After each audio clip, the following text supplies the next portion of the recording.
বুবুরা, আজকের এই খাবার দেখে যদি তোমাদের জিভে জল চলে আসে তাহলে কিন্তু আমার কোনো দোষ নাই। শুধু বাজারে যাবা, আনবা, বাটবা আর খাবা। তো দেখতেই পাচ্ছ, আমি কিন্তু এখানে বেশ কিছু টক মিষ্টি পাকা বড়ই নিয়েছি। আর এই বড়ইগুলো দিয়ে ভর্তা খেতে কি যে মজা! যারা খাইছো তারা তো জানোই।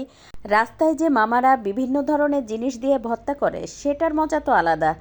আর ছোটবেলা থেকে সিজনের এই বড়ই দিয়ে মা খালারা শুধুমাত্র অল্প কিছু উপকরণ দিয়ে যখন এই বড়ই ভর্তাটা করতো, খেতে যে কি ভালো লাগতো।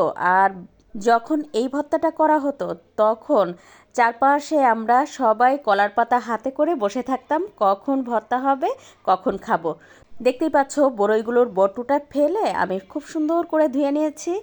আর এখানে একটা শিলপাটায় কতগুলো ধনেপাতা আগে থেকে বেশ ভালোভাবে ধুয়ে পানি ঝরিয়ে নিয়ে বেটে নিয়েছি, সাথে দিয়েছিলাম কাঁচামরিচ আর স্বাদমতো লবণ। তারপরে দেখতেই পাচ্ছ, বাটতে বাটতে যখন ধনেপাতার ওই যে আঁশ হয়ে গেছে সেটা ফেলে দিয়েছি। আর এদিকে আমি বড়ইগুলো কিন্তু থেতো করে নিয়েছি, আর যে বিচি ছিল সেটা তো ফেলে দিয়েছি। দুই একটার বিচি তো রেখে দিয়েছিলাম। তারপরে হচ্ছে এই যে বেটে নিয়েছি, আর কিন্তু খুব বেশি মিহি করে বাটিনি, একটু ছাবা ছাবা করে বেটে নিয়েছিলাম। এভাবে একটু ছাবা ছাবা করে বেটে নিলে খেতে অনেক বেশি ভালো লাগে। ঘরে যদি বড়ই থাকে এক্ষুনি তৈরি করে খাও।